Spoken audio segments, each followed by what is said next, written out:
Hello and welcome to the Culture Swally, a podcast dedicated to Scottish news and pop culture. My name is Nicky, and I'm joined, as always, by the man who I would have had a fucking great time in Berks with if it was a real place. It's Greg. How are you today, Greg? And if it was actually in Aberdeen. Oh, we'll be discussing that later on. That really boiled my piss. So fucking obvious it's not Aberdeen. But we will discuss that at length later on when we come on to talk about what we're going to be talking about today. How are you, my man? All good? All good. Yep, very well.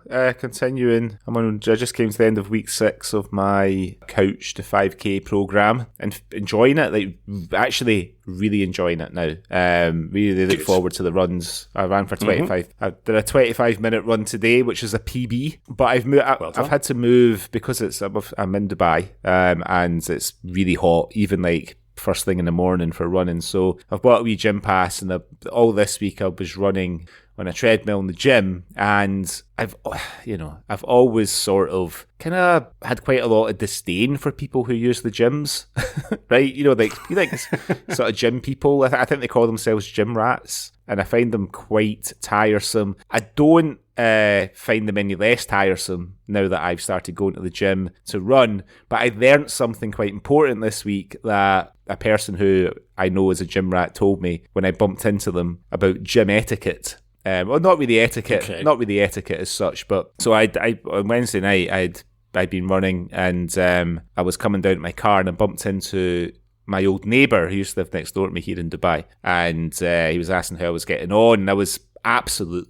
like I've been swimming, because what I've discovered about myself since Steve Cram told me today that I got permission to call myself a runner now, right? So nice. So since I've become a runner, like the amount of sweat that I produce is profound, right? Okay. Profound. And when I came out the gym and bumped into him, I looked like I'd been swimming. Like, I literally soaking wet. And he noticed that I was wearing a pair of blue Puma shorts and a black Umbro kind of supposedly breathable training top. Now, apparently, it's not good form to go to the gym in 2 different brands. One, it's okay to have different brand trainers. Fuck off. But it's not okay to have different brand shorts and top. That's fucking bullshit. Well, I don't know. I mean, he is a gym person. And maybe this might be a personal prejudice. I kind of hope that it's not, because, on Wednesday night, the 2 people in the running machines either side of me were, that sort of aloof, sort of gym girl, like attractive, very, very focused on their gym performance and sculpting their body and stuff.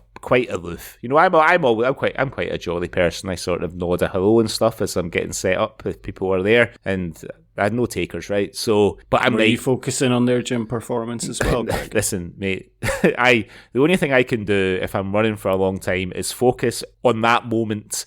I can't I can't think too far ahead. I can't think too far in the past. I very much just thinking about getting through the next minute. And as I said before, like the sweat that was coming off my body was quite profound. And the running machines are quite fancy. They've got like big screens where you can either put your stats on the screen, or it's got a feature where you can kind of put a kind of simulator so it feels like you're running through some exotic part of the world. Do you know what I mean? Like sort of, yeah. That screen because I take a little towel and I'd taken a towel to sort of mop off my forehead and stuff, and inadvertently just sort of flicked sweat over the screen, and quite possibly over the ladies, or one of the ladies as well. It's possible. And my hands were all sweaty, so when I put my hand on the rail as when I was slowing it down at the end of my run, when I came off, just big sweaty handprints on the rail and stuff. So because I'm a good guy, I took my towel and I kind of wiped the worst of it off before I went away. But I really hope that people are upset if I go in wearing like a Adidas training top and a pair of Fila shorts or something like that, completely uncoordinated, pink socks. I don't get that at all. Why would anyone give a fuck? That's ridiculous. It's one of the most ridiculous things I've heard. Yeah, it's just insane. Who gives a shit? Well, my old neighbour does. Well, I think you need to be asking yourself questions about who you're hanging around with there, to be honest, Greg. Yeah, that is just one of the most ridiculous things I've ever heard. What? So you're supposed to go in like in a uniform? Well, matching brands apparently. It should be, Nike top, Nike shorts, or whatever. Like the top and the bottom should match. Apparently. I mean, I kind of hope it does annoy people because it'll just encourage me to do it all the more. If I were you, I'd go in wearing a Rangers top and Celtic shorts or something just to really piss people off and see how that goes down. Yeah, well, maybe I will, but that would mean buying a pair of Celtic shorts and a Rangers top, which I'm not sure I could quite bring myself to, unless I could find someone to bizzle or something, or second-hand pair. To be honest, mate, no, I wouldn't bother. Very good. Well, at least I guess you're going to have to be brand loyal to a brand then if you're going to set foot in the gym again. No. Quite the opposite. Unless like someone shows me a copy of like the gym rules, which specifies that, which I doubt it does. I'll continue just to go in. I'm not thinking about it, right? I'm just looking for clothes that I can train in, and I bought some over the last kind of few weeks since I started this. I didn't really have a lot of sporty clothes before because I didn't fucking do any exercise whatsoever. Like my running shoes, I bought them 9 years ago when I moved to Kuwait, full of good intentions, and this is the first time they've ever been used to run. So and I could do with like a proper pair because I don't think I remembered you saying when you started running and you said that you bought like a really good pair of running shoes and it made a big difference to your legs and stuff. Huge difference. And I would say I could not tell you, Greg, the last time I bought a pair of trainers. Like, I used to buy trainers all the time. Love my trainers. Couldn't tell you the last time I bought a pair. However, on the shoe rack next to my door, there are 5 pairs of running shoes there because I got addicted to buying them and I rotate them. You're not supposed to wear the same pair of running shoes 2 days. Oh, you're not? Because the foam, you need to give the foam time to expand back. Right. Okay. So you should, if you're a serious runner, you should always have at least 2 pairs of running shoes and rotate them. So I have, 5 pairs at my door and I rotate them day by day. Right. I've got my favourite pair that I wear probably every second day, but the others I'll rotate those. So, and it's fine because then once they serve their purpose and they're no longer fit for running, then they become dog walking trainers. So they get a second lease of life. But I can't tell you the last time I bought an actual pair of trainers. That's terrible. Definitely not since I took up running. Really? That's for sure. I'm still kicking about in a fucking pair of like 5-year-old superstars or stuff. So, but thankfully I did have a lot of trainers anyway. So I'm just wearing them until they wear out, and then I'll maybe buy a new pair later. Yourself. Anyway, that's the latest running club update. Anyway, it's not just people wanking in public on the culture, Swally. They were also providing a public service to aspiring runners. It's all right. I've got some genitals coming up later on. Okay, Greg. Shall we have a look at what's been happening in the news in Scotland over the last couple of weeks? Cue the jingle.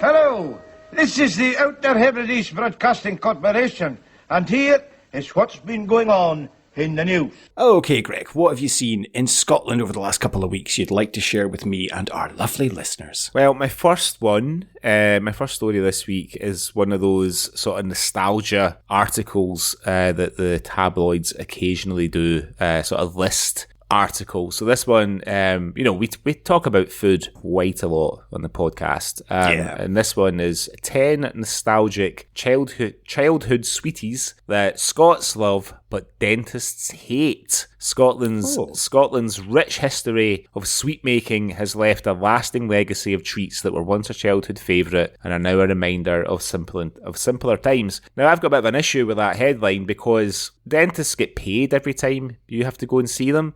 I'd have thought dentists would love sugary sweeties. But I was thinking exactly the same thing as you said that, because surely if someone went in and they were like, "Oh, you don't need anything done," surely a dentist's a bit disappointed. They're losing out on some money there. So I can only charge you £50 for this visit as opposed to the hundreds of pounds I was hoping to charge you for root canal. Sorry for roasting the dentist. Provide a very valuable service. All right, mate. I have to go on Monday to pick up my new night guard. I now have to wear a night guard because apparently I'm grinding my teeth. So it's a little bit of plastic that I have to wear over my top teeth when I'm sleeping at night. €250 for the privilege of that night guard. For a fucking gum shield. Yeah. I just spent a fortune on an Invisalign subscription for my soon-to-be 16-year-old daughter to straighten her teeth out. So I feel your pain. Anyway, coming back to the article. Scots have a legendary fondness for sugary treats, with many childhood memories involving gorging on our best-loved sweeties. While some classic confectionery is, tragically, no longer available, many of these old favourites can still be picked up in stores across the country. If you've spent any part of your life in Scotland, or you have relatives who are Scottish, these sweets will surely trigger some delicious nostalgia. So number 1, I think this is one that you'll be familiar with, Nikki. Sour plumes. Oh, yeah. Very nice. Sour plumes. Sour plumes. I do like a nice sour sweet. Yeah. Oh, sour plumes. Lovely. My granddad used to say that sour plumes made his ears laugh. Because of the tanginess. Small, spherical, and bright green, these boiled sweets were always packed with sweet and sour flavours strong enough to have you gurning as you sucked them. These sour plumes were reportedly first made in the 14th century to commemorate a battle near Galashiels. So there you go. Wow. Next one, and I remember these very well, Iron Brew bars. Oh, yes. Yeah. Now, they did fuck your teeth. They certainly did. Emerging 2 Scottish favourites, Iron Brew and Sweeties. It was always destined to be a success. These tangy, chewy bars were bursting with flavour and colour. Despite the name, they were not produced by bars, with the soft drink firm licensing out the flavour and name to the company behind Wham Bars. Remember that? Oh, yeah, because they were, I was just thinking, they were kind of the same as Wham Bars. Yeah. Similar texture. Okay. Very similar texture. Tragically, that company is folded and bars don't have the recipe. So Iron Brew bars are no more. Next one is something that I occasionally make. I've not made it for a while because it's really bad for you, but tablets. Oh, yes. This crumbly piece of heaven was one of the biggest highlights of visits to Granny's house. Its high sugar content and tricky preparation meant it was treated like gold dust. It's not that, I can make it, so it can't be that hard to make. And good recipes were always handed down the generations. Tablet can still be found in some shops, a lot of bake sales, and even some traditional pubs. And it is one of Scotland's best loved sweet treats for children and adults alike. Next one. Now, I can't remember how you feel about this one, but Tunnock's tea cakes. Are you a Tunnock's tea? Oh, yeah. I love Tunnock's tea cakes. Yeah. Love anything Tunnock's. Yeah. Tea cakes, caramel wafers, the caramel logs. Caramel logs, yeah. Just give me anything Tunnock's. Yeah, me too. Although tea cakes would probably be third out of the 3. Yeah, caramel wafers at the top. Caramel logs. Yeah. Tea cakes, number 3 for sure. Yep, definitely. So no conversation about Scottish sweeties could be complete without mentioning Tunnock's. The family firm has been producing some of Scotland's best loved snacks for generations. The tea cakes have a fluffy marshmallow filling coated in a chocolate shell and display vibrantly in their red and silver foil wrapping. Next then, I don't know if I remember this pretty well as a kid because fizzy drinks weren't something that you Iron Brew maybe at the weekend, but they weren't as big a part of our lives in the early 80s as they are in modern kids' lives now. But do you remember Cremola Foam? Yeah, of course, yeah. Ooh, Cremola Foam. Yeah. I loved Cremola Foam. Me too. Cremola Foam was a colourful tin filled with flavoured crystals that, when mixed with water, produced a fizzy and foaming soft drink in raspberry, orange, lemon or cola flavours. Important to point out that cola was young Greg's favourite flavour of Cremola Foam. Originated in Glasgow in the 1950s, it combined the excitement of a science experiment with a tasty beverage, making it a hit with children. Although the plug was pulled in the drink in the 1990s, imitations like Krakatoa foam are still available. Might have to try and find some Krakatoa foam when we're in Scotland, Nicky. Yeah. Next then, Edinburgh Rock. Unlike its better known... I love Edinburgh Rock. Might be I haven't had that in years. Oh, we're getting some of that in Edinburgh. For sure. Edinburgh Rock, unlike its better known cousin from Brighton and Blackpool, though I'm not a big fan of like minty rock, it sticks to your teeth. Edinburgh Rock boasts a softer, more crumbly consistency, obviously far superior. Named after the dormant volcano on which the capital's castle was perched, and will be perched in a few weeks' time watching the Manic Street Preachers in Swede. The colourful sweet treats, often packaged in a neat tartan box, was reportedly created in the 19th century by an acclaimed confectioner called Sweetie Sandy. Oh, Sweetie Sandy. It's like a Scottish Willy Wonka. Yes, kind of. Oh, I just thought of a musical. It's fully formed in my head. Sweetie Sandy, the nonce. Yeah, I have to think about that a bit more. Next one is Empire Biscuits. Can't be arsed talking about them. Don't know all the fusses about. Apparently, they were called German biscuits until the First World War. They had to be rebranded when everything German was pariahed when we were at war with Germany. Next one is it's a favourite of mine, but as I got a bit older and my taste buds matured, I kind of went for a better class of this product. But Highland Toffee, Highland Toffee bar, Highland Cow on it. Same company behind Iron Brew Bars and Wham Bars. Yeah, I did like those, but they were, same as Wham Bars and Iron Brew Bars, very chewy. Yeah. However, they did do... It was almost like Chew-Its as well. Remember that it was like a packet and there was maybe like 10 little toffees, but they were like, it was almost more like a fudgy kind of toffee than a chewy toffee. They were great. I loved them. Yeah, really nice. I mean, there was a knack to Highland Toffee, and I actually preferred the chocolate coated Highland Toffee. But what you had to do was, and you had to exercise a bit of patience, was leave it in the fridge like overnight so it was hard, and then just break bits off it so you could sort of soak it and then just chew it without try to chew it, or you would get one in the playground. You just ignited a memory there of biting one and pulling it, and it would always be like two strands coming down, and then it would rip off. Yeah, I'd forgotten about that. You always have a sort of forked end to your bar, sort of curving off. Yeah. So no, I used to stick it in the fridge so it was hard, then just break it off, so it was easier to eat and a bit more civilized. Than next one then, macaroon bars. I like macaroons. So do I. Do you remember I can sort of remember these ones, but Tobermory Tatties. No, I don't remember that. So Tobermory Tatty, it got the nickname because the original ones had like a wee free gift, like a charm or a toy, but they're sort of cinnamon sort of I don't know, like cookie type things, it looks like. Don't remember that at all. I mean, they do have quite a sort of racially troubling branding on the box, a bit like the Maury Cup. Go great with Maury Cup. Yeah. So any favourite sort of sweeties from childhood that didn't make the list there? Scottish wise, I don't know. I can't think of anything predominantly Scottish that didn't make the list. No. I mean, my favourites were probably Iron Brew Bars I would have when I was a kid. And then, but nothing Scottish. Then it was always like Gobstoppers and stuff. Or Jawbreakers. Yeah. They weren't Scottish. No, but they were great. Especially they brought out some strawberry ones. It was like a new flavour. I liked them, and I liked the sour Jawbreakers too. But they just didn't stay sour long enough for me. That was a problem. Yeah. But my usual go-to would just be like a 10p mix-up or something. Yeah. Class. And it was always good if you had a shop where you got your own 10p mix-up and the owner was quite trusting, so you could throw a few extra ones in and say, I've just got a 10p mix-up. Reality, you got like a 65p mix-up. I remember one day I was must have been round at my granny's and my uncle came round and he gave me 50p and I went to the shop and I got a 50p. Oh, it's a dream.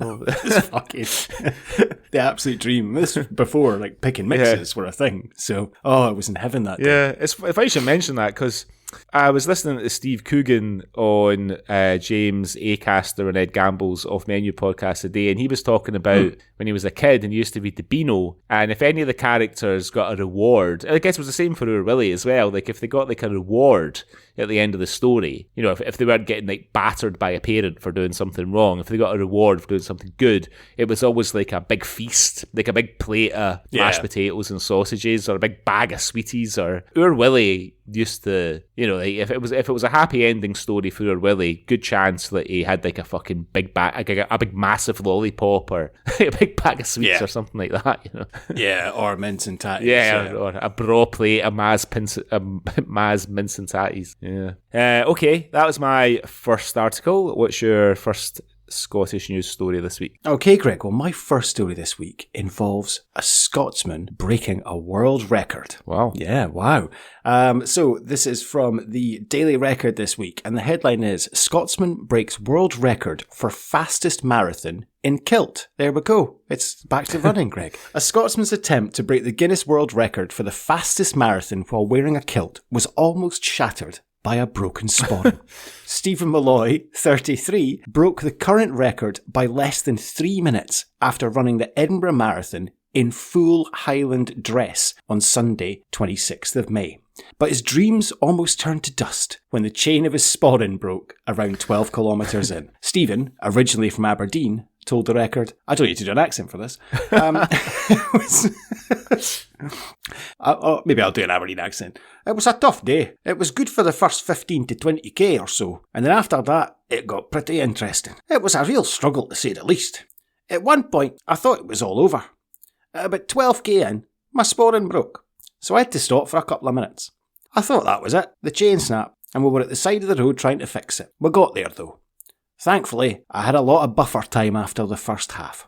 Stephen, who has already run the New York, Copenhagen and London marathons in recent years, hey Greg, we could be talking about you on this, like in a few years' time, took to the challenge to raise cash for the research into motor neuron disease for late rugby legend Doddy Weir's charity, My Name is Doddy Foundation. He ran the 26.2 mile course, donning a kilt with the foundation's tartan, a waistcoat, shirt, sporran, and bow tie. So far, he has raised over £4,500. Very good. Stephen said, I saw the previous record there for someone running a marathon in a kilt, and I thought, I could potentially beat that given my previous marathon times. There was nowhere else better to do it than Edinburgh, so I thought I'd give it a shot. Doddy Weir was such an inspirational man, and I was exposed to him and the work that the foundation does through my friend who works for them. I spoke to her about the marathon after being inspired by the work she and the foundation do. It all fell into place to fundraise for them. Stephen, who lives in Edinburgh, passed the finish line in Musselburgh, East Lothian, after running for 3 hours, 17 minutes and 48 seconds. His world record is currently pending formal approval by Guinness World Records, who will review his evidence of his run. So he hasn't has he? I don't know. It says it's pending, but the headline says he's got the world record. Stephen continued, it feels pretty mad to be a record holder. It was such a special feeling coming across the line. I think the crowd saw the Daily Record's previous article, so they were really encouraging. As I reached Musselburgh, I was getting a lot of shout-outs. In the meantime, Stephen says he is recovering from achy limbs and chafing from the kilt. He added, I haven't been able to walk since Sunday, and I've got a lot of chafing, but it was worth it.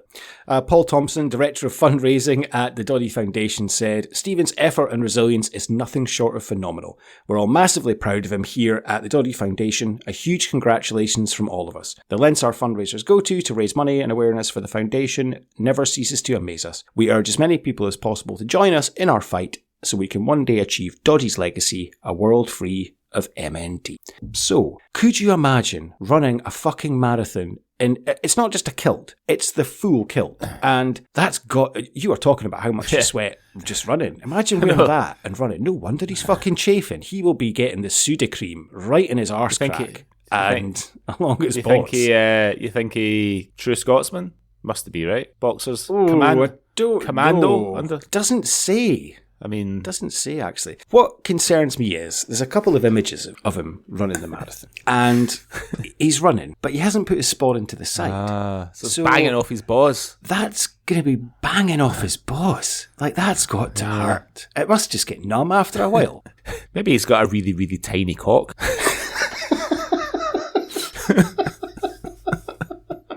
Or he's got a really massive one. That's probably closer to the truth. We don't have little tiny penises in Scotland. We do. But that is so impressive to run a marathon. But the full kilt, and he's there in his waistcoat, bow tie, like fucking hell. I mean, you see all sorts of people dressing up as stuff and doing marathons, but that's just mental to do that. I also know that the day of the Edinburgh Marathon, because my friend's wife did it, was absolutely tilting down with rain as well. Okay. Yeah, it doesn't quite wet in the photos, actually. Yeah, apparently absolutely pissing down. We all know what happens to a kilt when it gets wet. It just gets heavier, right? Not exactly what. Yes, it's very heavy. They're not exactly made of Gore-Tex kilts, Maybe somebody should invent a Gore-Tex kilt for marathon runners. It's quite a niche market there, Greg. I think maybe more Scots would run in kilts if they were lightweight, breathable, and made out of Gore-Tex. Yeah, possibly. Maybe. Not sure about that, but yeah, we'll see. But well done, Stephen. That is a very impressive feat. This going to inspire you to go out running in your kilt? No, certainly not. I mean, I'm not sure. I mean, I've not had my kilt on for a while. I think I've, well, hopefully, as I continue my journey as a runner, I'll continue to slim down a bit. But I think the last time I had put my kilt on was my sister's wedding, which was 5 years ago, and it was a pretty sort of kind of breathe in day all day. You know what I mean? But I've not had it on since. I don't think. So I'll try it on. But yeah, no, I don't fancy running it. I mean, I like how if I'm being really honest, I love how I look when I've got my kilt and everything on. Like, I feel really, really smart. But would I say I enjoyed wearing all that for like hours and hours? I don't really. I know exactly what you mean. I'm quite glad when I can get it all off. But, it fucking takes quite a long time to get on in the first place. Yeah. There is, I can totally get you on that, because my issue is that I'm kind of allergic to wool. So wool makes me itch a lot. I can never wear like a woolen jumper or anything because I'm just like itching the whole time. So a kilt is okay because it kind of hovers, and if you're sitting down for a meal, it's just the backs of your thighs that are a little bit itchy. But the worst for me used to be the socks. And I was a fucking godsend the day I discovered cotton kilt socks. And you would never tell the difference. They look exactly the same, but they're made from cotton. So all my kilt socks, I've got kilt socks in cotton, in green, navy, and white. So, whatever I fancy that time. Yeah. That was a godsend. But before discovering those, I can only liken it to a woman coming home from the day and taking her bra off. The relief I used to feel when I used to get back from whatever I'd been at and taking my kilt socks off. And then taking the kilt off. It's just like thank God. But same as you, I love wearing it because I look fucking great in a kilt. And it looks so smart. And I feel proud, really proud wearing it. And it's one of the first questions when I'm speaking to people and they ask them Scottish, one of the first questions they'll ask is like, have you got a kilt? I'm like, yeah. And love wearing it, very proud of it. But it is a fucking relief to get it off when you're after you've finished. For anybody listening who's never worn the full sort of Highland dress of the kilt, socks, brogues, shirt, waistcoat, jacket over the waistcoat, cravat or tie or whatever you go for, it's all fucking really heavy. Like, the kilt itself is heavy. The waistcoat and the jacket tend to be heavy as well because they're made out of rivets or something. Do you know what I mean? Like rivets and textiles, but they're really heavy. So it's, getting it off at the end of the night, you sort of feel about a stone lighter, don't you? Yeah.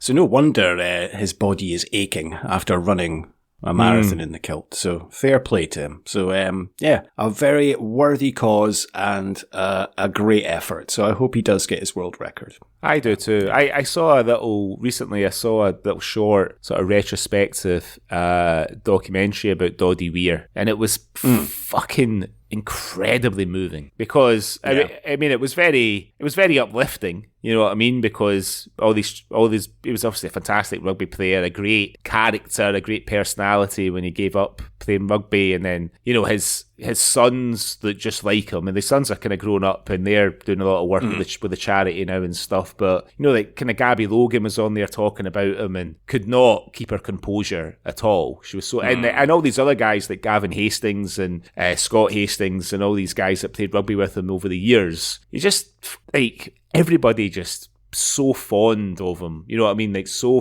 really clearly a really terribly missed person, and that in their lives, it was profoundly moving. So it's really good to hear that your man's done that run for Doddy's charity. I think Doddy was just a thoroughly likeable man, and it speaks volumes actually of the man that when he was diagnosed, all he did after that was just raise awareness of it and set up the foundation. They've got their own tartan, and he was always on TV or in the radio or in the paper, like raising awareness. And he didn't, let him, he didn't just hide away or, Yeah. you know what I mean? It was just constant in terms of getting the message out there and trying to raise funds and just trying to do things. And that shows what a fucking mark of a man he was. Yeah. Like, until the day he died, basically. Yeah. He was like constantly still promoting things. So yeah, he was a wonderful guy. Yeah. And sadly missed. So yeah, it's good. Yeah, really glad to hear that your man's raised all that money for the charity. Hopefully he gets a bit more off the back of that story. Yeah, I hope so. I hope so too. Okay, Greg, what else have you seen this week? Well, Cosmo news. Cosmo's in the Cosmo is in the Daily Record. I mean, it's quite amazing that we've been doing the podcast now since 2020, and we talk about Cosmo all the time, and he's never made the news. But this week he's here. So it comes from the Daily Record on the 22nd of May. Scots actor James Cosmo in airport drama after. I'm going to struggle to get through this. I'm really sorry. After trying to board a plane with a penknife, the veteran actor always carries the veteran actor always carries a penknife with him because, quote, because he's an old man. So, Braveheart, this is the Daily Record's words, not mine. Braveheart star James Cosmo faced an airport drama when he tried to board a plane with his trusty penknife. The veteran actor says he always carries a penknife with him because he's an old man. Might have to do a bit of whittling or get a stone out of a horse's hoof or something. Exactly. But when he was flying home to Scotland from London to attend the Daily Record's Pride of Scotland Awards, airport staff wouldn't let him board with a small weapon. The 76-year-old from Clydebank said, "I always carry a penknife in my pocket because I'm an old man. And since a boy, I've carried a penknife. When I got to the airport, I thought, hang on, I've got a knife in my pocket. When I got to the gate, how the fuck did he get it through security? Yeah. When I got to the gate, British Airways staff said I'd have to put my bag in the hold and I couldn't take it on board. They wanted to charge me £75 to put it in the hold. But the wily star got around the ban by posting the knife to himself via the Royal Mail. He said, I just went to the post office up the road at the airport and posted it back to me. Cost me £3.70. James was presenting an award at the Glitzy Bash in Glasgow's Hilton Hotel. Screen legend James, now this will trouble you, Nicky, screen legend James, who also starred in Game of Thrones and Trainspotting, also revealed that he's about to star with none other than Martin Compston in a new series for Amazon called Fear. And I think we know which one of those actors will have the fear. Give you a clue. It's not Cosmo. They've obviously made up now then. Yeah, I'm sure they've made up after. I'm sure Martin Compston's paid his debt to the Cosmo household. Cosmo goes on to say, my life is chaotic. James presented an award to Lifetime Achievement winner Elaine Wiley, who created the Daily Mail Health Initiative for Kids alongside Monarch of the Glen actor Dawn Steele. So this needs to be onto a game, but before the game, I mean, I was just under the impression that everywhere Cosmo went, Costello was there just as a bit of an assistant when he wasn't working. I thought he just slipped Cosmo £100 and told him to jump on the train with his penknife. Anyway, so my game is, Nicky, I'm going to give you a list of celebrities, Scottish celebrities, and I want you to tell me what you think each Scottish celebrity might try and get away with taking on an aeroplane that they're not supposed to. Okay. So my first one is like as just mentioned. The first one is Matt Costello. What do you think Costello would try and sneak in a plane? Now it depends where he's going, but let's say he was coming from like a non-EU country or something. Costello's going to try and smuggle food that you're not allowed to take over. So I know, obviously living in Amsterdam, like, you're not allowed like dairy products and stuff like to take back from the UK or anything like that. So I'd imagine Costello is going to be smuggling back some dairy products, like some butter or something in his suitcase that he's not allowed to. You think he's going on these holidays with like 5 boxes of Scottish blend and like 3 Mother's Pride loaves?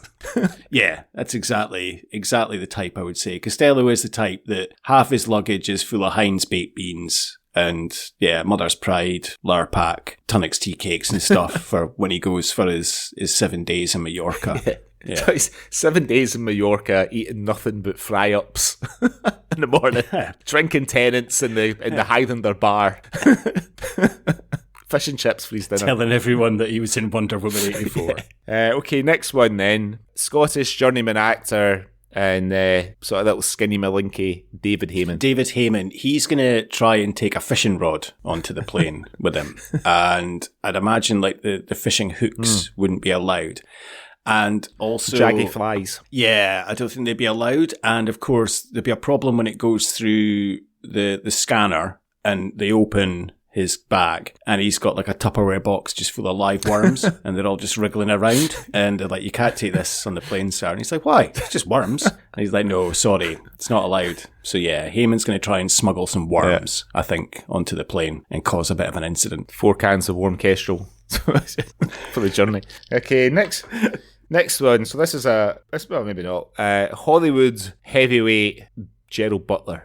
Gerard Butler will be flaunting. Flaunting? Flaunting's not a word. Flaunting would be a better word. But he does flounce and flaunt. So yeah. Butler will be flaunting the 100ml rule when he's trying to get onto the plane because you'll have all of his hair products and his beard products as well in there. And probably, because he is fond of going to the hairdresser in Glasgow. And I'd imagine he buys a lot of product when he's there. So I think to keep himself, looking good, because Butler, he likes to have that stuff with him on a plane in case he needs to go to the toilet and redo his hair. Yeah. And I'd imagine he's probably got a lot of Just for Men in there as well. And his beard might need a wee touch up in the toilet, just in case any of the air hostesses are reasonably attractive and he fancies a go on them.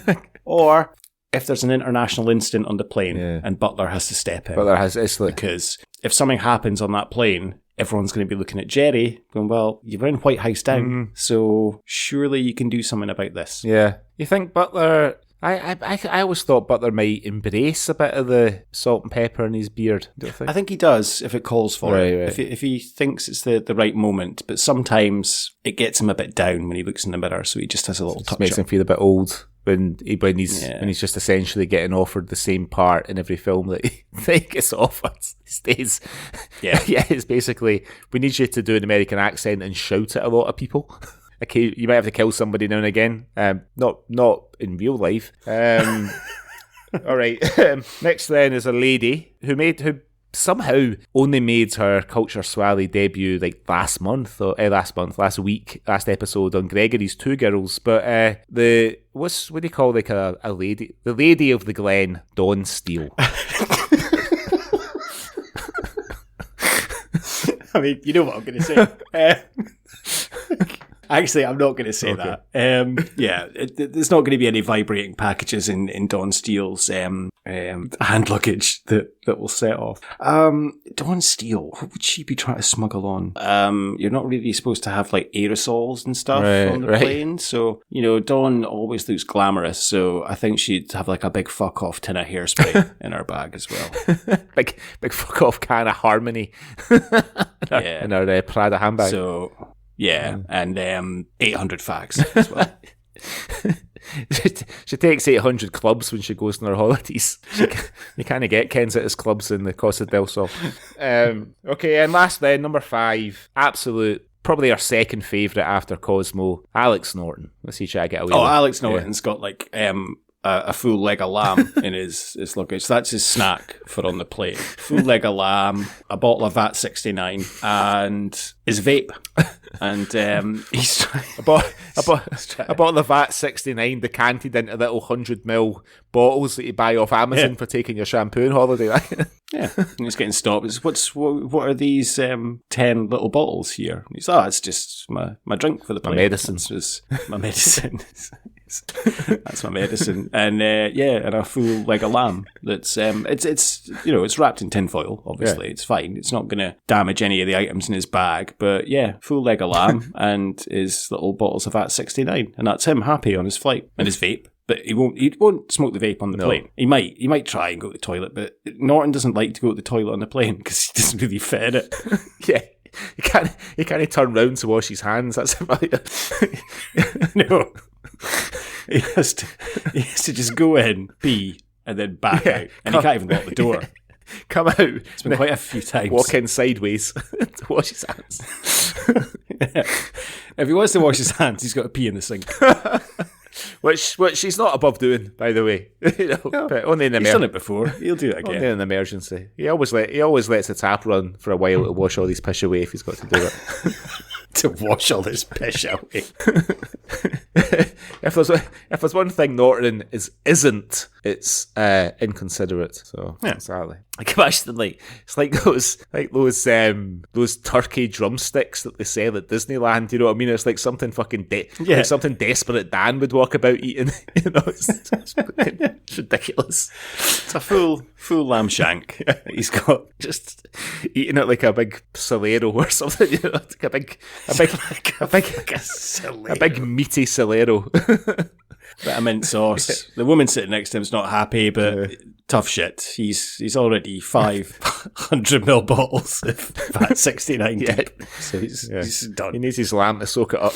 Anyway, so Cosmo in the news. Who would have thought it? It's just wonderful. When I saw that he was going to be starring with Martin Compson, I thought, right, we have to get this story in as well. That's brilliant. Oh, poor James. So as long as he got his knife back, posted it to himself. That's fucking brilliant. It's like, no flies on me. Yeah. Posted it to myself. £3.70. You know, because imagine that he carries cash all this. I imagine Cosmo one of these guys that if he just needs a wee bit of change, he's got a stamp on him. He'll hand the stamp over and remind the shop assistant that stamps are legal tender. You got to take them. You know?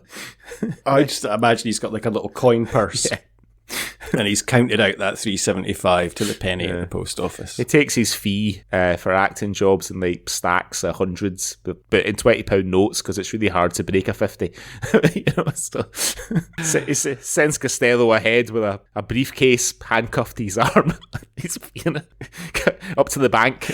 Just love the thought that Costello was effectively Penfold to Cosmo's Danger Mouse. No.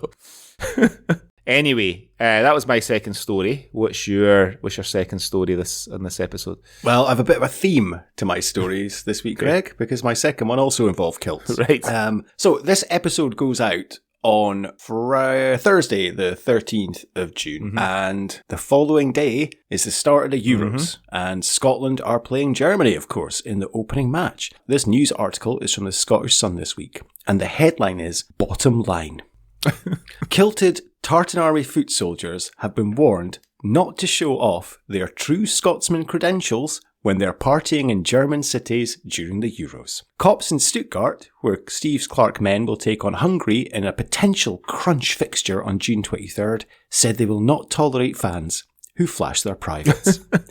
And that means supporters who take pride in going combat style under their traditional gear will have to be careful not to give their hosts an unwanted eyeful. A Force spokesperson said, I'm not doing the accent, we strongly advise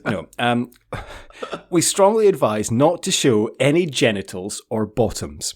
Presenting private parts in public could constitute a crime, such as exhibitionism or arousal of public anger. Oh. Even sexual abuse if children are exposed to such things. The police will initiate investigations and the offender will be charged with the crime. Furthermore, showing private parts in public does not correspond with German moral values. Pish. And that is absolute pish. Everywhere I've been in Germany, there has been a vibrant red light zone with grot shops galore. So that is absolute horseshit. According to a top German legal firm that specialises in sexual offences, anyone nicked for acts of exhibitionism could face 1 year in jail. A legal firm said that is the maximum sentence for such a conviction.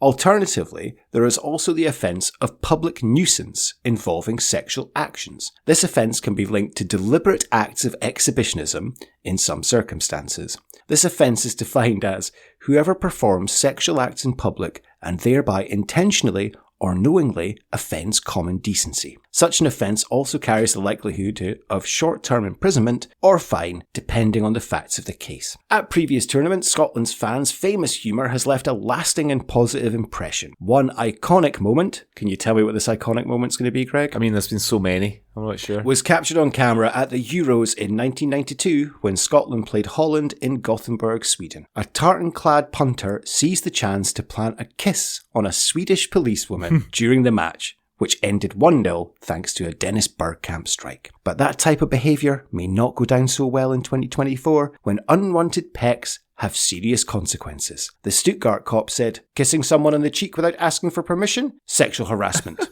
But fans will be pleased to hear the city's outdoor drinking laws are less strict than they are back home. The 200,000 Scotland fans who travel to see their heroes will be itching to soak up the atmosphere at the footy festival in their usual style. That means making the most of Germany's famous beer halls without stepping over the line and being carted off in handcuffs. The force said, there is no upper limit for alcohol consumption or the carrying of containers. So they're basically saying, just get as pissed as you like, but then you know what's going to happen. Yeah. Nevertheless, the European Football Championship should not be used as an opportunity to indulge in excessive alcohol consumption and thereby endanger yourself or other people or come into conflict with the law. The generally legally regulated behaviour that must be observed in Scotland also applies in Germany. For example, theft, robbery and bodily harm are not allowed and punishable by law. Not allowed. Furthermore, driving vehicles under the influence of alcohol is prohibited. This also applies to e-scooters available in the city area. Now, you just know somebody's going to get pissed and rent an e-scooter and fucking hammer it. In addition, for fuck's sake, where do they think we're from? In addition, there has been a gun ban zone in Stuttgart since February 2023. This includes the city ring. So, yeah, don't take your gun if you're going to Germany. Fucking hell. So, yeah, a warning to Tartan Army fans. Don't flash your balls or you might get arrested. Now, I don't, like, first of all, and we're going back a few minutes, who describes themselves as a specialist in sexual offences? Because, I mean, those words alone carry a different meaning. Well, it's a solicitor. It's a solicitor that specialises in sexual offences. So, like, you'd have a solicitor that specialises in, murder or, criminal law or property law. They specialise in sexual offences. All right, fair enough. But there's a really famous picture from, I think it's from the game at Wembley in the 70s when they pulled down the goalposts of a WPC, as they used to be called. I don't think they're called any more of that. I think they're probably called something a bit less gendered. No doubt. They're just called police officers.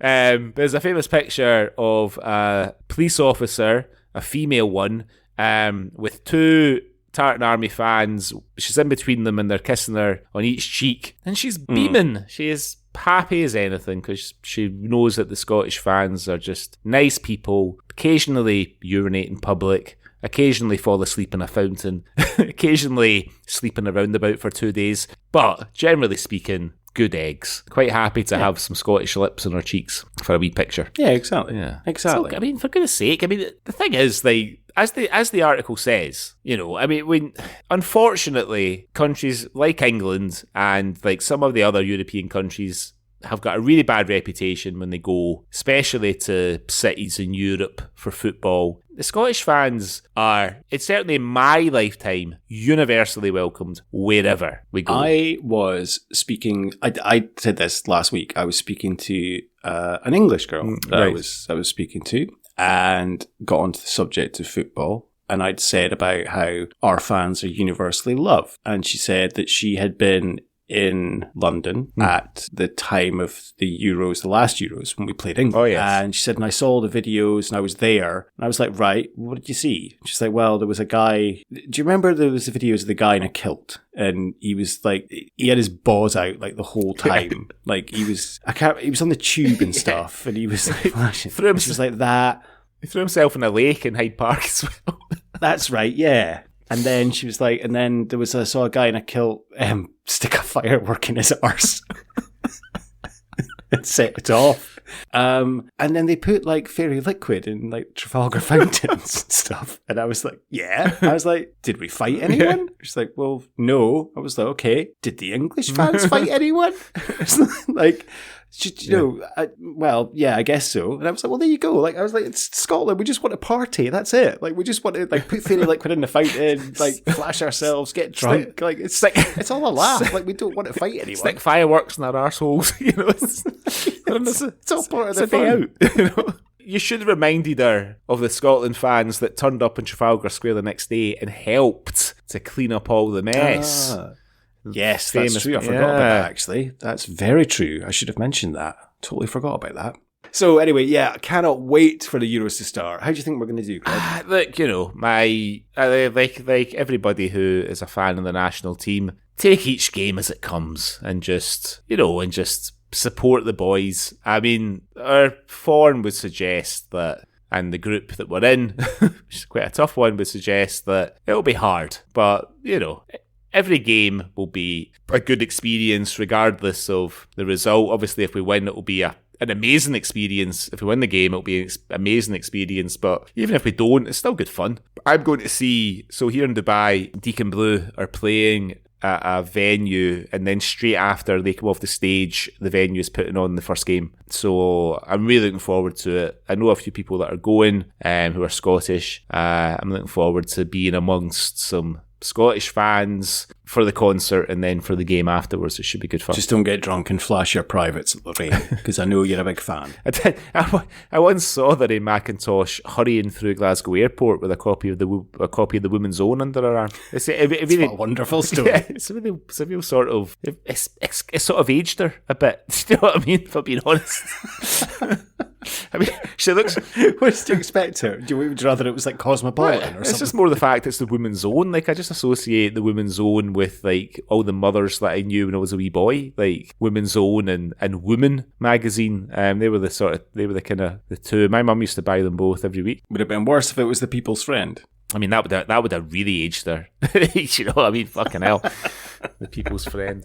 Anyway, yeah, I've got a funny feeling Scotland will do what Scotland do. Our form recently has been pretty shit. I think we will probably draw with Germany in the opening game. We'll probably end up drawing with Switzerland, and then we'll lose to Hungary and go out. Yeah, like that's the Scottish way. I think Hungary or Austro-Hungary, as they were at the time, they might be the first country to ever win the World Cup. You know. I have to fact Uruguay. The first country to win the World Cup. But they've won. Yeah, you're right. You're 100% right. I was getting. Yeah, you're 100% right.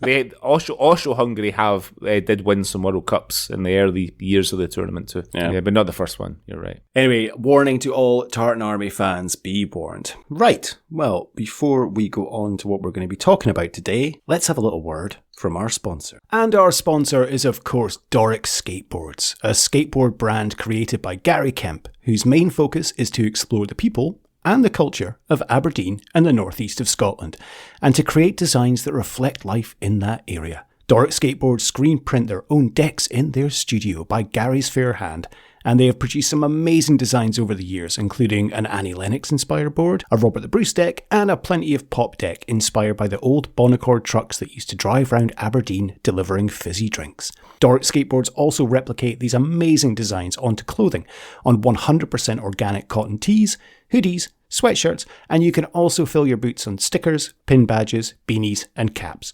Gary regularly collaborates with local artists to ensure that he brings the latest designs to the market, but always with a Doric twist, including the Ballater Toy Shop design, inspired by Scotland the What, which we actually need to cover quite soon, Greg. So check out Doric Skateboards for yourself on doricskateboards.com, and you can follow them on Instagram at Doric Skateboards to see all the amazing designs on offer. And we are delighted to be able to offer you 15% off as listeners to this podcast.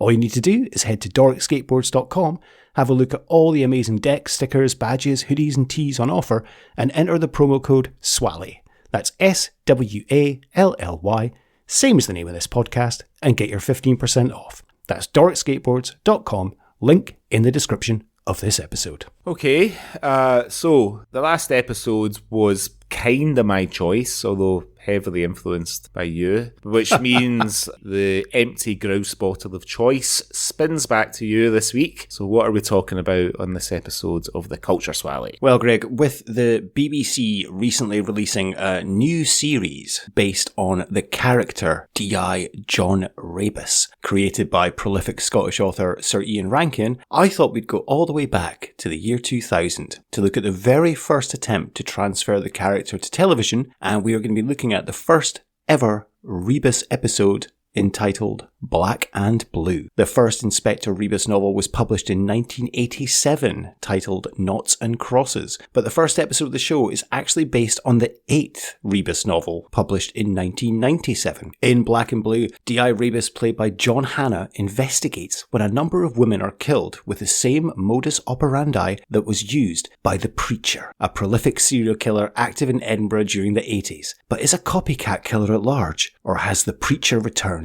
to finish what he started? So, I don't really remember watching this. I think it's the first time I've watched this. I remember watching a couple of the Ken Stott ones, but I don't think I watched the John Hannah ones. But on the last episode, you mentioned similar, Greg. Had you seen this before? And what's your sort of relationship with Rebus as well, as a character? Right, so you're saying Rebus now because when you were introducing, you said Rebus a couple of times. I did. I said Rebus, okay. But it is Rebus. But I don't know why I want to say Rebus. Yeah, because I immediately sort of doubted myself because I would always say Rebus. Yeah, I mean, like for me, I didn't watch this either when it was first broadcast. Like years ago, my wife, the lovely Paula, bought me a Rebus collection of books, and I didn't get through all of them, but I did read maybe the first 4 or 5. So I'm kind of familiar with the world. I've not read, I mean, this was like going back like maybe 12 or 13 years since I last read a Rebus book. But so yeah, for me, this was the first time that I'd watched John Hannah's portrayal. I remember when it was broadcast, because when it was broadcast, like the books were a real sort of Scottish phenomena. You know what I mean? They were doing like super well. Ian Rankin was a celebrity in himself. You know, I think him and J.K. Rowling were the sort of 2 Scottish authors that we were particularly proud of, although I don't think we're as proud of Rowling anymore as we used to be. But Irving Welsh. But Irving Welsh isn't as mainstream as those two. Yeah. You know, Harry Potter and Rebus. But I remember like a lot of sort of criticism being aimed at John Hannah, not because of his portrayal, but because he doesn't really look like how Rankin describes Rebus in the books. Like, Ken Stott we'll probably do maybe a Ken Stott 1 or 2 later on, but I think he's more like the character in the books. Yeah. Now, for all of that, so I kind of knew that going in, and I like John Hannah as an actor. I'm not sure this is his finest moment, and I'd say I like John Hannah as an actor, but there's a few performances of his that are pretty wafty, like The Mummy, for example, and The Wee Man. He's not great in The Wee Man either, I didn't think, but you know, the great performances outweigh the not so great ones. I don't think that this is his finest moment, and I was interested to read that he felt a bit pressure to do it.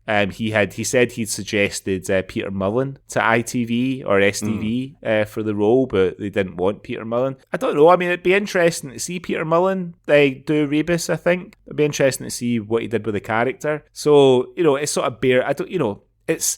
I did enjoy it for all of that. I like a good sort of procedural police drama, and it certainly ticks all the boxes in that sense. Yeah. But what about you? You said this was your first time as well watching it. What did you make of Hannah's Rebus? Yeah, first time watching it. I'm similar to you. I think I've read the first 3 or 4 Rebus novels, and it's a shame because I kind of do want to get into them. I mean, the 25th one will be released in October this year, so you know, in 25. And Rankin took a bit of a break from making it because he didn't like this show. No. He thought John Hannah was wrong for the role, and he wasn't much happier with the Ken Stock version either.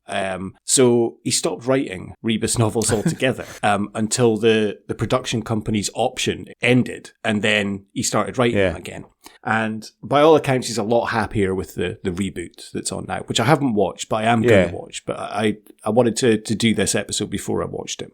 So yeah, I think I've read the first 4 novels. I've read the first one, I think, about 3 times because I keep thinking, I'm going to get into Rebus, and then I end up stopping. So I've actually re-downloaded it on my Kindle, and I'm going to read it again for the 4th time, I think. I thought this was, I quite liked it. I mean, John Hannah, he's not quite right for the role, but he pulls it off pretty well, I thought. He has like a bit of a good wry wit and kind of natural charm that's needed. I think that if it wasn't Rebus, then if it was just another detective, it might have been okay. Like, I think, but when you put that gravitas on the character, then I think it makes things a little bit difficult. I mean, plot-wise, it's kind of exactly what you want. It's almost like a bit of a melting pot. Like, it manages to weave everything into this story. Almost every staple of a crime drama is here. You've got drug gangs, police corruption, serial killers, prostitutes, suspicious suicides, and a lot of blood and whiskey as well. And as with most like police drama or procedural shows, it has like all these different plot lines that towards the end all melt together and weave into a conclusion. And that's what you want from these kind of shows. Yeah. I actually really enjoyed it. I thought it was pretty good. It was a good hour and 43 minutes. Decent enough. Good cast. It's always good to see Stephen McCall, of course, and of course Ian Stewart. And I thought John Hannah was good. I thought he was all right. I thought he had a certain charm. One thing that took me out of it, though, was the voiceover. And because the novels are written in the third person, so to have a voiceover, and I can see why maybe it was needed to help guide the viewer along, but it did take me out of it a little bit. Yeah, I mean, narratives are like the only narrative that I think works quite well in a film or a TV show is Richard Dreyfuss in Stand By Me. But the reason that his narrative works well is because he is an adult talking about himself and his friends when they were kids. You know what I mean? So it works. It works pretty well. It works a lot better than some other ones that I've heard. In this case, it sort of exists to let you know Rebus's thoughts, his opinions, his feelings. Yeah. But to your point, Hannah does not a bad job of conveying quite a lot of that. It sort of boils back to these old sort of Raymond Chandler, Private Eye, 1940s type movies, these sort of noir sort of dramas.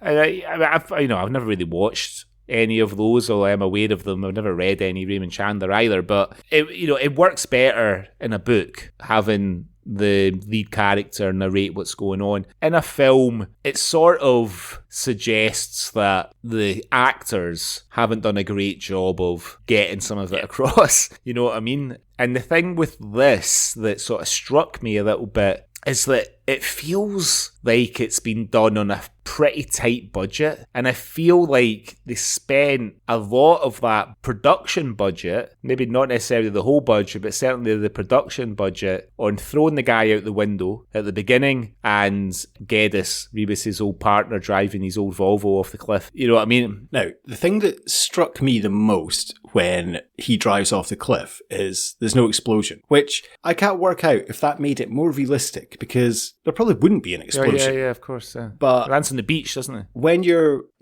But it lands on the rocks. And pretty much any film or TV show you watch, like maybe I've just been watching, the A-Team far too much, but when that car hits, you would expect to see a big, it blowing up. But it doesn't. And then that struck me as like, actually, it probably wouldn't blow up. So that's probably quite realistic. Because it's a Volvo, and their USP is the fact that they're supposed to be super safe.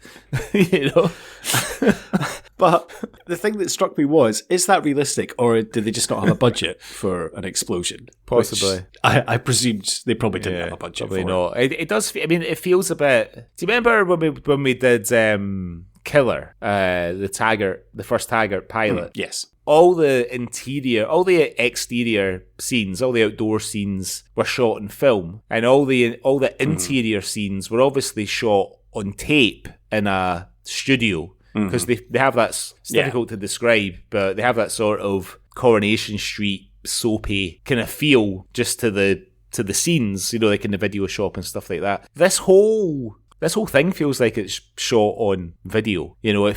It feels like it's been done. You've got some good actors in there. You've got John Hannah, who, at this point, John Hannah is certainly one of the most recognisable Scottish actors. It's like 8 years or 6 years after Four Weddings and a Funeral. I think it's after Sliding Doors. So both those films. It's after the Mummy movies, which, were very successful. So he's an incredibly well-known actor, and they've got him for this. So I understand why they wanted him for it, because the books were hugely successful, like worldwide, and they probably felt, right, we need like an actor who is really going to do this sort of what is rapidly becoming an iconic part justice. Well, it was because it was his production company that bought the rights.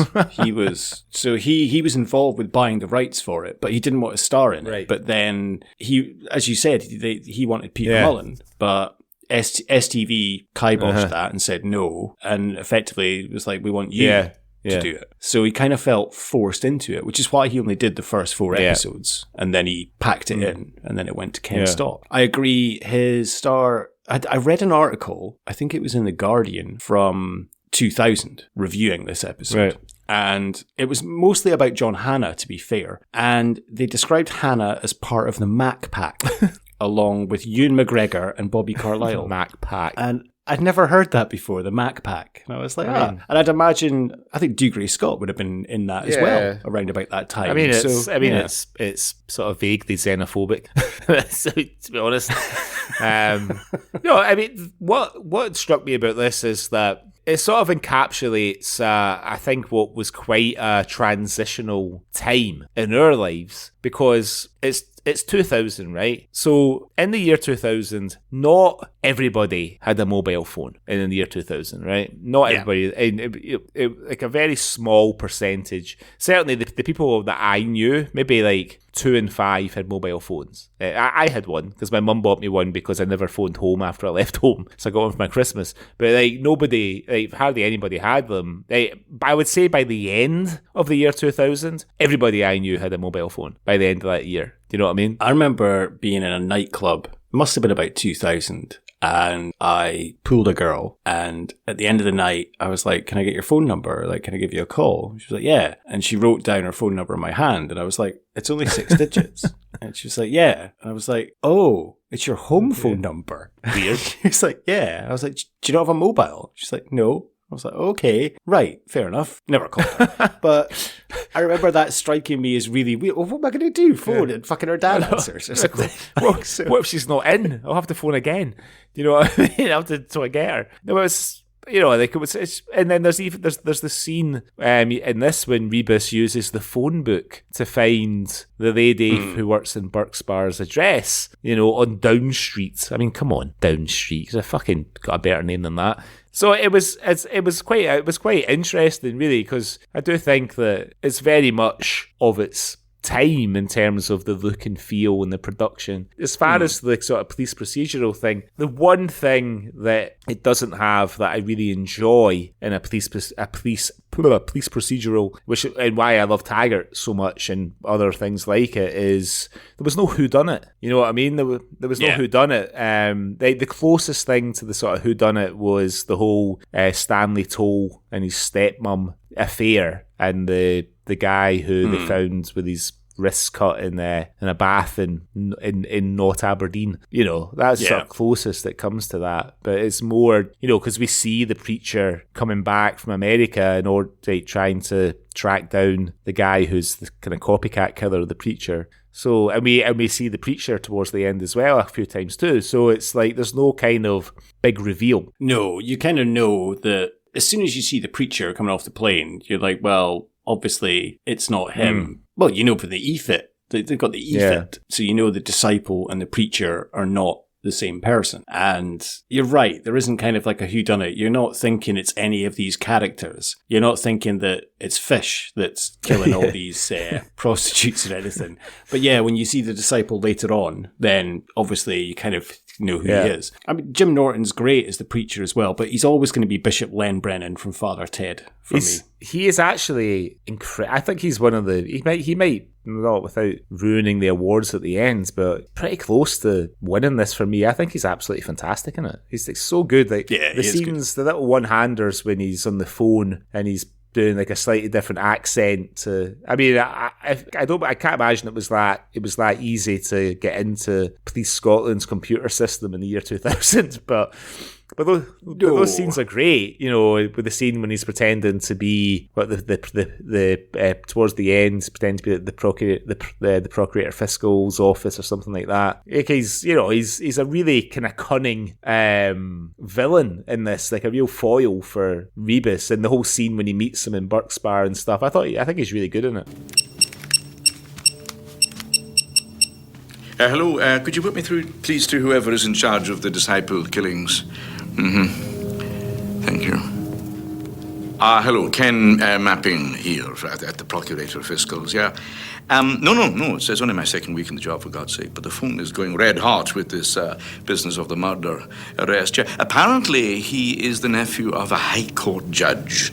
Yeah, I mean, Lord Beatty. He's just been on the phone to me in a very distressed state, and we are talking about a Ronald Andrew Shade here, aren't we? John Rebus.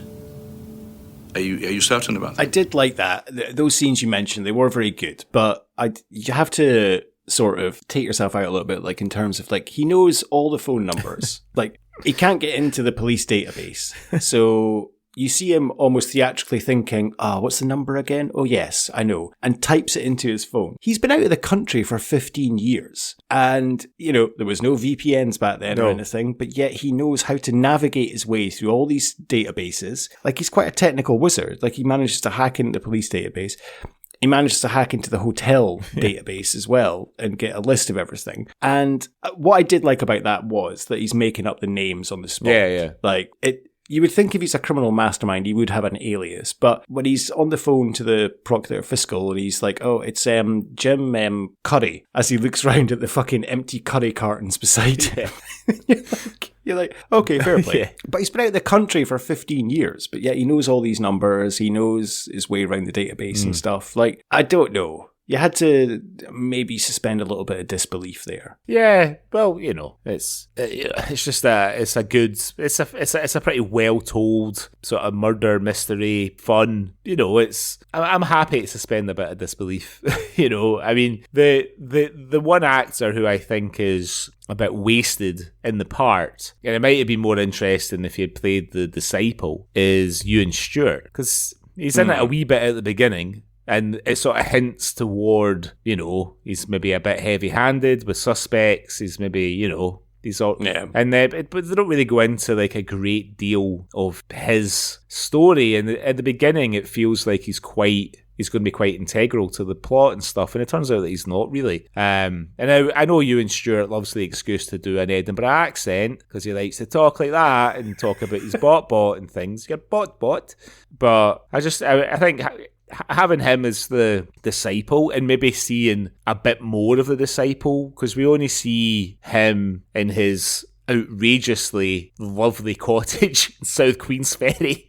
A lovely view of the Forth Road Bridge out the window and a view of the Forth and stuff. Maybe seeing a wee bit more of that character's sort of day-to-day life when he's not murdering prostitutes, and his means of evading the police and everything might have been a bit more interesting. And because like the guy Stevie Hannon who plays Paul Martin is like, well, I mean, he's I think he's only got a couple of lines and that's all right, darling, you know. You're right though about Morton, who Ewan Stewart plays. His character isn't quite clear because you first meet him, he goes into the pub to meet Rebus, and you find out obviously he's given up booze like 3 years ago. So you think he's quite a clean living guy, but then you find out effectively that he's beat up mental And you see that when Rebus goes round and Mental shows him all the bruises on his body. But then he's involved effectively with investigating Rebus. So he's kind of the right-hand man to Temple. Yeah. And so you kind of torn, and then, towards the end, he's following Rebus around, and it's an odd character. Like, so he's a straight-laced, teetotal cop, filth, as he's called in the pub, but then he beats up suspects as well. Like, it's a strange character that doesn't really make much sense to me in this show. Maybe his character gets a bit more to do in the subsequent episodes, maybe, and I think the next one's called The Hanging Garden, I think, isn't it? The next one that Hannah stars in, I should say. Maybe we see a bit more of his character, and there's a bit more sort of flesh on the bone, so to speak, in that story. So, I mean, the character of Rebus, I mean, to talk about him just in general. So, obviously, he's a DI. He takes his job very seriously. I did like that aspect of when he's in the pub at the beginning, and he's speaking about Angie and how he got her off the gear and got her out of a dodgy sauna, but she's still in the game. And he's in the pub, but you can tell that they respect him in the pub, because like when Ian Stewart comes in and Angie says about filth, and he says, well, I'm filth, and the barman's like, no, in here you're not. So he's obviously got a good bit of respect in that boozer. He's even interacting with what's his name? Informant. Rico. When he's speaking to him, like when he comes in, he's like, do you want to buy a stereo? And he's like, I prefer mine to come in a box. But then he has a good bit of banter with Rico, and Rico ends up finding Tony Kane for him, effectively. And so he kind of strays on the line of keeping in with the underworld and criminals to an extent, but being kind of accepted by them, even though he's a copper. But it's a strange kind of line that he treads there. Yeah. It's almost like they trust him. Like, they know, is he using them effectively? Like, in that they trust him because they know he's not going to arrest them for little dodgy things that they're doing. But as a side, they probably have to help him out now and again. Yeah, with a wee bit of information. I think, a lot of the fact that Rebus is a bit of a piss artist, I think sort of leans into that as well. He's in the pub all the time. The barman knows his drink. He's drinking pints with chasers, pouring the dregs of his nip into his pint. All that sort of thing. So there's that sort of feeling that, he's a bit of a I'm sure in the books, Rankin I think it's sort of in the backstory for Rebus, he could have gone either way as a young man. He could have gone into the police force, or he would have become a criminal. He's supposed to have come from a sort of, working class background and all that kind of thing, But he was in the army in the book. Yeah, so is that not that? No, that's it goes out. It was not like supposed to be going off the rails as a kid and goes into the army, and that straightens him out, and then he ends up joining the police or something like that. Yeah, something like that. Yeah. I think it's always difficult when you have. So probably a comparable sort of series would be the Jack Reacher books. So I mean, there might be more Reacher books at this stage than there are Rebus books.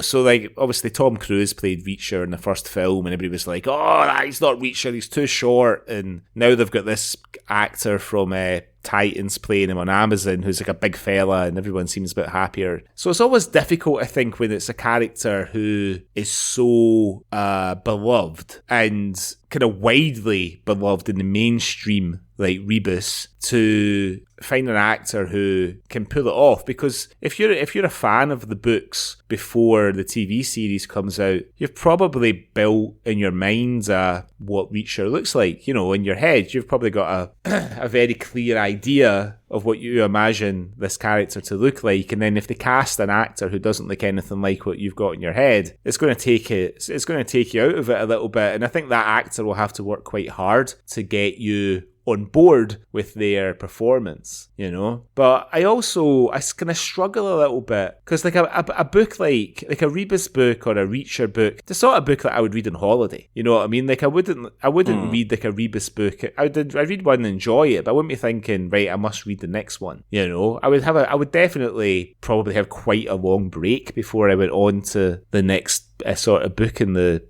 in the kind of Rebus library, if you like. And I think there's a risk to taking these characters too far. I mean, when did you say Noughts and Crosses was published? 1987? Yeah, 87. Right, so what's that, 30? That's nearly 40 years that Rankin has been sort of cranking out these books, albeit with a break, as you mentioned earlier. You know, I mean, at this stage, are new fans of the character coming to the books? You know, I think there would be now with the recent TV show. I think there might be. If the TV show's any good, you know what I mean. If it's apparently it's very good. Okay. But I haven't watched it. I'm going to watch it. I think maybe over the weekend. But apparently it's very, very good. Okay. Just to clarify, there have been 29 the 29th Jack Reacher novel will come out in October this year, which is the same month that the 25th Rebus novel will come out. Whereas the first Jack Reacher book was published in 1997, so 10 years after the first Rebus book. I think that's all. What's he called? Lee Child. I think that's all he writes though is Reacher books, isn't it? He doesn't write anything else. Like Ian Rankin has written other books, different characters and stories. I agree with what you're saying. I think it is difficult when you have a character that's so beloved, and you know you have 13 years of this character being out there, and you know bear in mind that this episode is based on the 8th novel rather than going to the first one. So by that point, and as you said earlier, like Ian Rankin, or Sir Ian Rankin as you should call him, was a huge deal at the time. So for this beloved character still is for this beloved character to come to TV and for people to maybe not connect with it in that way does take people out. You're right. If there is a character that you really like, and when they're portrayed, you're not quite right. Because there is one point, it's when he goes to Burke's and he phones the bar and he says like, oh, there's a handsome man at the end of the bar with can you get me a bottle of pills? And you're like, I don't know, would Rebus say that? Like in terms of and it did annoy me as well. He asked for a bottle of pills and he got a bottle of Rolling Rock. That annoyed me. But I guess maybe they didn't sell pills at Burke's, but you would think they would get everything at Burke's. Exactly. I mean, let's get on to it, right? So we spoke about earlier on, how we think maybe this was filmed on quite a tight budget. So clearly somewhere like South Queen's Ferry or Musselburgh or somewhere is doubling for Aberdeen, because it fucking annoyed me so much. The scenes when they're supposed to be in Aberdeen, it looks fuck all like the granite city. I mean, the buildings aren't even fucking granite, for one. You know? Aberdeen is Aberdeen City Centre has a very, very distinctive look. Yeah, as soon as he arrived there, and I'm like, that's not Aberdeen. And then as he's going around the city, I'm like, no. Because I think the first real glimpse you get is when the preacher is in a taxi and he's driving down the street. And I'm like, that's not Aberdeen. That looks like Edinburgh. And the one thing that I did spot though, and it was a bizarre attention to detail that they had this. When he breaks into Joanne's flat to find out she's missing, on the wall there is a bright orange neon poster for the ministry, fresh, student night, free entry. And I'm like, how have they managed to get a poster like for an Aberdeen nightclub? And because I remember those posters as like, if you go back and if you didn't spot it on the watch, if you go back and have a look at it, you'll recognize it straight away and be like, fuck, that's taking me back. They went to all the bother of getting one of those posters to put up on her wall in her flat. But I don't know, but they couldn't be arsed to actually film it in Aberdeen. I guess budget constraints, but I don't know. It really took me out of it though. And the fact that none of the people there had Aberdeen accents. Yes. There was like one guy trying, but the rest, not an Aberdeen accent in sight. No, what's the police officer called? Lumsden, who turns out to be crooked? Yeah, Lumsden. Clearly seconded from fucking Dumbarton or something to Aberdeen, but not even anyone. Like even the waiter in an Indian restaurant had an Edinburgh accent. I know. And the waiter in an Indian restaurant that knows exactly where one of his customers lives as well. I know. Not his customer, the girlfriend. And you're like, oh, come on. You're taking the piss now. Where does she live? Somewhere on Down Street. Somewhere on Down Street. And where's Down Street? Just around the corner from Up Street. About a mile away from Left Street. I mean, come on. Fucking hell. It's not that difficult to come up with a street name. Yeah. There's another little detail in this that stuck out So when, I think it's the second time we see the senior Mr. Toll, who's supposed to be a sort of drugs kingpin in Edinburgh, and he's just sitting at his computer, his like big PC, doing a bit of drugs admin on fucking Windows 95 or something like that. You know, it's like, what's he doing on his computer? This is the year 2000, so the internet pretty creaky in 2000. You know, still we're still on dial-up at this stage, I think. He's sitting there with Stanley. They're just going over some of the, I can only assume to be the family business, which we know is drugs.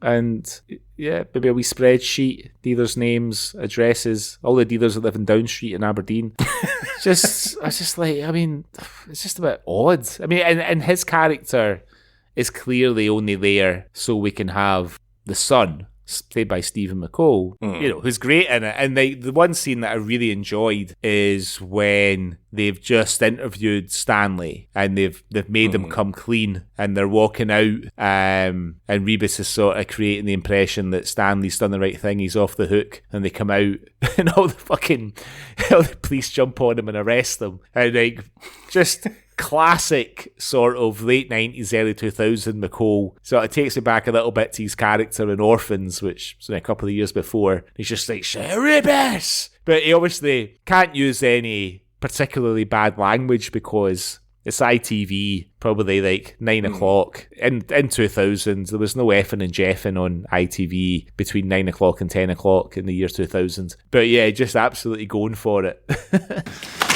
Stanley Toll, I'm charging you with the murder of Tony Kane on the night of the 12th of February. You don't have to say it because you've already said it.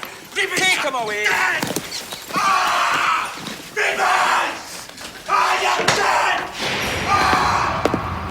The part I love about that the most is, one, Stephen McCall's reaction, and you're right, he just goes mental and starts sort of shouting. And then Rebus goes to see Eve, and she says, you know, how did he take it? And he goes, he was pretty philosophical about it. And it's a nice little throwaway line. Interestingly, Eve, played by John Hannah's wife in real life. Don't know if you knew that. I did see that when I was doing my research. Joanna Roth. She's been in quite a lot of things that he's been in. I wonder if it's part of his contract that could you cast my wife in this as well. But a little bit of nepotism, nothing wrong with that. I mean, it's the early, you know, it's the year 2000, so I guess we weren't so worried about saving paper and stuff. So when Preacher, despite having his notebook, is searching for Caledonia mud engineers and prints out a page with it in like size 40 font, Caledonia mud engineers, Leith, Edinburgh on this page. Like, what is the need for that? How long did it take you to set up the shot for that and print it out at the time and film it and then edit it? We saw it on the screen. All we need is for him to write down in his notebook, Caledonia Mud Engineers, and we've got it. We don't even need that, actually. We know we've got it because he's phoned them. But I just laughed at that when he printed it out on just one sheet of A4. And Caledonia Mud Engineers sounds like a euphemism to me, so it does. So the Preacher is obviously inspired by Bible jokes. Yes, you would say, leaving a Bible 100%. Is he your favourite Scottish serial killer? He's like Nielsen, Tobin, Nielsen, Bible John. I mean, I would say Bible John's certainly the most enduringly interesting Scottish serial killer because he was never really caught. He's never really been even identified. You know, there's a lot of theories as to who he might have been, but nothing ever proven. So, you know, in my sort of top 5 Scottish serial killers, just for the sort of mystery and the fact that he was never identified, I think, Bible John's probably my favourite. Now, I get it's to show that the character doesn't take care of himself. He's a bit of a boozer. He's, you know, married to the job, effectively. Who the fuck puts half a pot noodle back in the fridge with a fork still in it as well? I've got that. Nobody. That's just fuck it. Have you got that written down? Have you? I mean, that is fucking...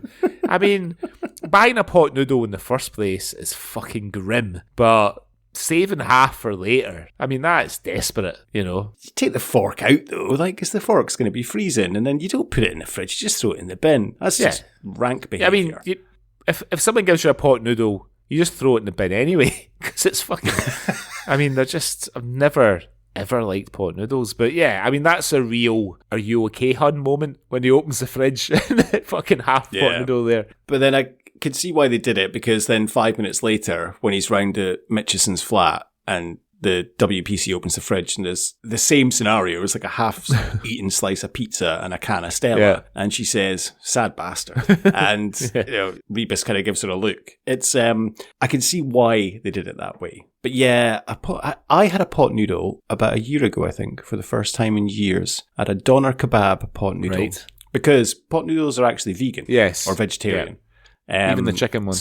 So they're all vegan or vegetarian. So yeah, there's no meat in them. But yeah, I had one for the first time in years. Didn't enjoy it. No. So yeah, I find that a little bit disturbing. Just having half a pot noodle with a fork still in it, stuck in the fridge. Yeah.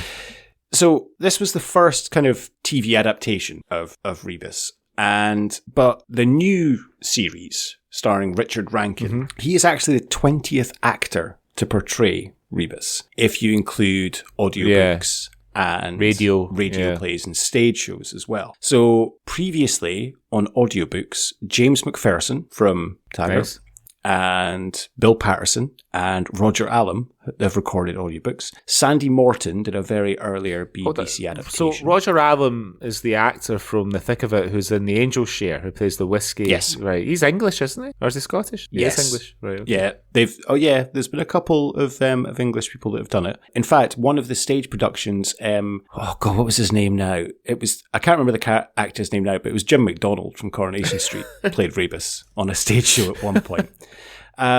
We got to do him. We got to do him, Bexy. We got to do him today.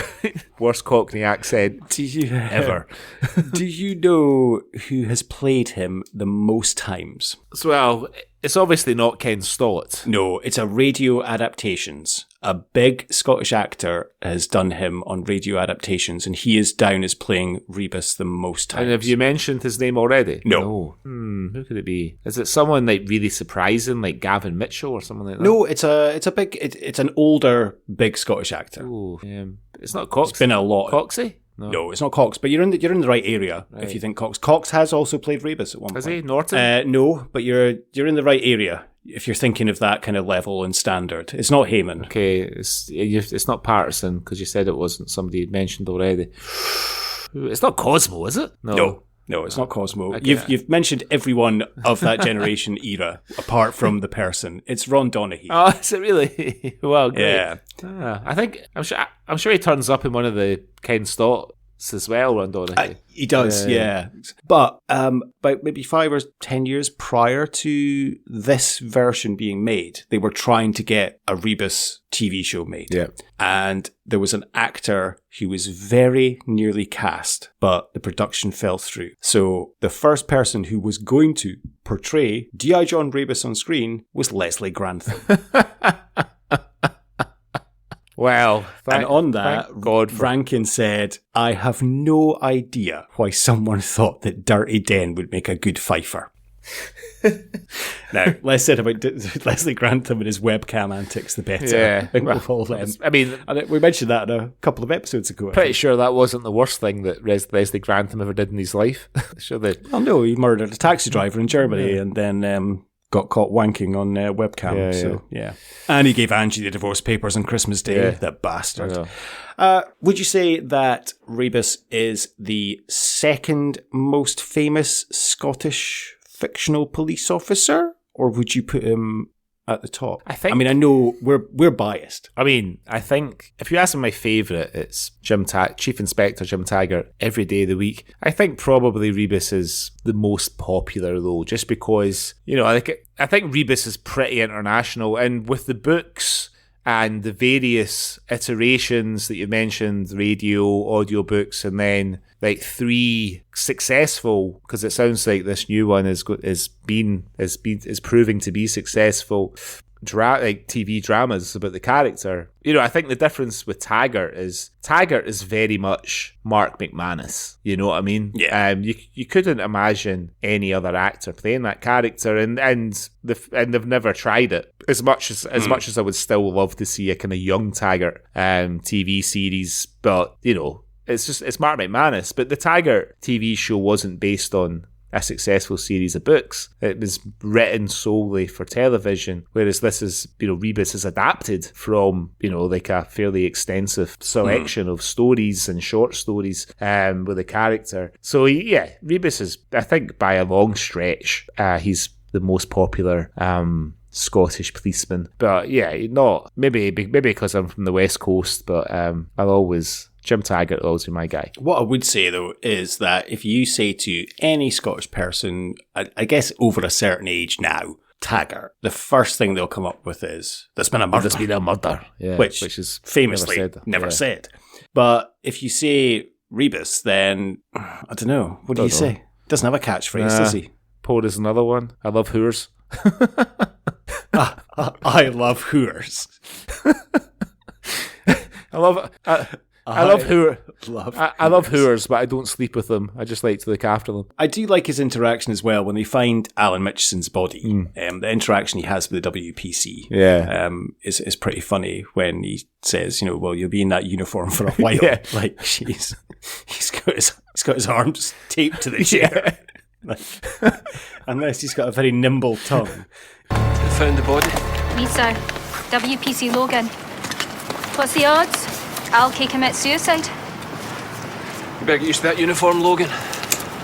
His arms are taped to the chair. Unless he's got a prehensile tongue, I'd say he had some help, eh? There are elements there that he is a pretty funny character.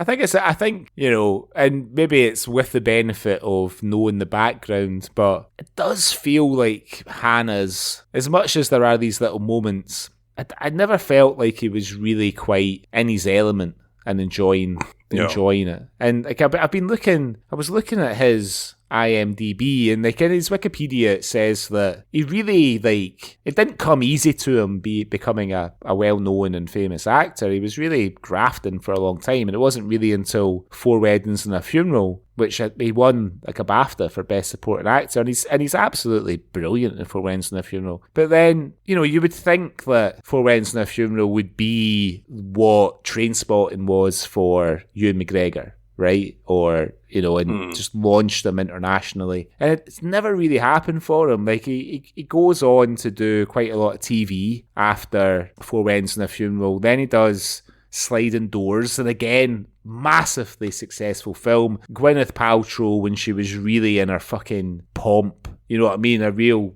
leading lady. Yeah. And then, he does McCallum, like a TV show. He gets the Mummy, and then that franchise. And then that's kind of it as far as big roles in like big Hollywood films. I mean, he's got an episode of Miss Marple. He turns up in Sea of Souls, which we've never covered on the Swally, but Ken Stott and Ian Robertson. I can't find it anywhere. Yeah, it's a BBC one. It's hard to find. I've tried. He turns up in 2 episodes of that, and then, he gets another Mummy film. He's in Poirot. The one thing that he was in that was quite good in that I liked, which I know you'll never watch, was the Bravo show Spartacus. I'll never watch that. Just sword fighting and shagging, mate. Brilliant. No, you wouldn't watch that. And then that's kind of been it for him, you know what I mean? He's not really, nothing else has really come up for him since. My favourite thing he's ever done, and it's another police show, is a Touch of Cloth. Oh, yes. Yeah, that was good. That was really good. He is outstanding in that. Like, his comic, because he plays it so deadpan as well. He's just absolutely, I'm going to watch them again. I haven't watched them in years. Yeah. And was that Charlie Brooker that wrote that? I think it might have been. Yeah, I think so. And it was, yeah. And it's just so childish humour, but it's so funny. And of course, I think Saran Jones is in the first couple. And then I think in the last series, it's Karen Gillan that plays his assistant. Can't remember. I'm going to watch them again. They were fantastic. And I think that's a good thing. Yeah. Yeah, he has done a lot of good stuff. Like, I'm not trying to take away from, because he has just fucking, he's been in stuff every single year. Like, he's even in an episode of The Last of Us on HBO, which was, like last year, like a really successful TV show. So he has been fucking grinding it out, like just working his tail off. But I always thought that, with like 2 films, like 2 beloved British films films that were incredibly successful internationally, Four Weddings and a Funeral and Sliding Doors, that he'd have been in like really high demand, because he's a good looking guy. He's a fantastic actor. You know, he can do this sort of serious, brooding stuff like Rebus and McCallum. He can do comedy, as you've just mentioned. You know, he's got a great range to him. But I don't know, maybe there was only room for one, you know, sort of young, good-looking Scottish actor at the time, and, you know, the world picked Hugh McGregor, maybe, I don't know. Yeah, I mean, I would definitely rather watch Shallow Grave and Trainspotting over Four Weddings and a Funeral and Sliding Doors. They're much cooler films, right? They're much, much cooler films. And do you think that was maybe to the detriment of Hannah in terms of, technically, his two films, obviously bigger in a way? I mean, Four Weddings and a Funeral was bigger than Trainspotting. Yeah. You know, to a certain extent. And then, of course, Sliding Doors was bigger than Shallow Grave. But the fact that both of those are set in Scotland, and whereas John Hannah's like the token Scottish character in these English films, effectively, I wonder if that kind of maybe damaged him a little bit. But I mean, these are like mainstream, you know, so like probably his most successful films, I would say without a doubt, Four Weddings, Sliding Doors, The Mummy, and The Mummy Returns. I don't think the third Mummy film did all that well, and they've never made any more of them, so that would suggest that they probably weren't that happy with how it turned out. But they made Tom Cruise did a reboot, didn't they? Yeah, but of that sort of iteration of the franchise. You know, like, I know that, and the thing is, I remember seeing that at the cinema. So the first one, because it came out the same year that The Matrix it was a good summer, that, because like The Matrix came out, Episode 1 of Star Wars came out, Fight Club came out a little bit later, just toward the end of the summer. The Mummy came out. It was a good summer for movies, and I quite enjoyed The Mummy when I saw it for the first time. It has, but watching it back now, it's not great, you know, it's a bit silly. I know we've got our current iterations of him, but do you think John Hannah would make a good Alfred, for example? I think he'd be a great Alfred. You know, I think he would be, I think like a good sort of set in Scotland, hard-boiled kind of detective. You know, I mean, what age must he be now? He's probably in his late 50s, maybe might even be in his early 60s, I'm not sure. But yeah, it'd be good to see him as a sort of veteran journeyman, sort of stuck at the glass ceiling in the hierarchy of the police force. You know, maybe something a little bit like the kind of Ray Lennox character that Dougray Scott plays, a sort of troubled, embattled police officer with like really strong morals but a lot of flaws. I think he'd be good at that, you know? No, I'd like to see him as, and I don't know, I haven't worked out a storyline or anything for this, and it's just come to me right now, but I'd love to see a film with him and Peter Capaldi playing brothers. Yeah, because they're both, like some sort of like dark comedy type thing. Like almost like an Orphans, you know, that kind of tone, but some sort of two brothers have come back for something or to do something or get into some sort of scrape, or you know what I think? Because they've kind of got a similar-ish look in a way. Yeah, and John Hannah's from East Kilbride, another new town, like Peter Capaldi from Cumbernauld. You know what I mean? They've got a lot of commonalities. And they're probably close in age. So I'm just looking at John Hannah's Wikipedia. So he's 62. I think Capaldi, in fact, I need to know. Let's see. I'm going to bet that Capaldi is, if not exactly the same age, he's a wee bit older, Capaldi. He was born in 58, but very close in age. Yeah, they could definitely play brothers. Yeah. I wonder what they'd be. I don't know what they'd be like doing, but I would like Undertakers to see that. or something like that. Or Yeah, they both have that look about them. That'd be good. Yeah, I'd like to see that. Let's write something. Pitch it. We will. And we'll see if we can interest them. Okay. Anything else? One thing, again, just going back to the factually inaccurate depiction of Aberdeen. So there's talk of an oil convention. Now, I remember, as I'm sure you will, when Aberdeen hosted oil conventions or oil expos. They're not conventions anymore, they're expos. It's offshore Europe. And I know for a fact that you could not get a fucking hotel room in Aberdeen for love nor money, and Rebus is able to get one at the drop of a hat, and what looks like quite a nice hotel as well. You know? Yeah, it does. Yeah. Very nice hotel. Yeah, that's very true. That never crossed my mind, actually, because they're all sat in the hotel bar, of course, this oil convention, which I guess is meant to be offshore Europe, but yeah, you would never get a hotel room. When I worked, my first bar job that I've mentioned a few times in the village of Mintlaw, which is a good, with like nothing in front of you, at least 35 minutes drive from the Bridge of Dawn in Aberdeen. We had people staying. We had like 3 bedrooms in that hotel, and they were full with people that were attending the Offshore Europe convention. So yeah, I mean, we'll have to maybe do what's this new drama that's set in Aberdeen, this new police drama that's set in Aberdeen, that's I've done a couple of series of it. I think it's called Granite City. Yeah, I think we'll have to have a wee look at that. Or Granite Harbour. I think it's Granite Harbour. I think you're right. That seems to... Yeah, I haven't watched it yet. So I might give the first series a bash. I've heard very mixed reviews, but it's always nice to see Aberdeen, so I might watch that.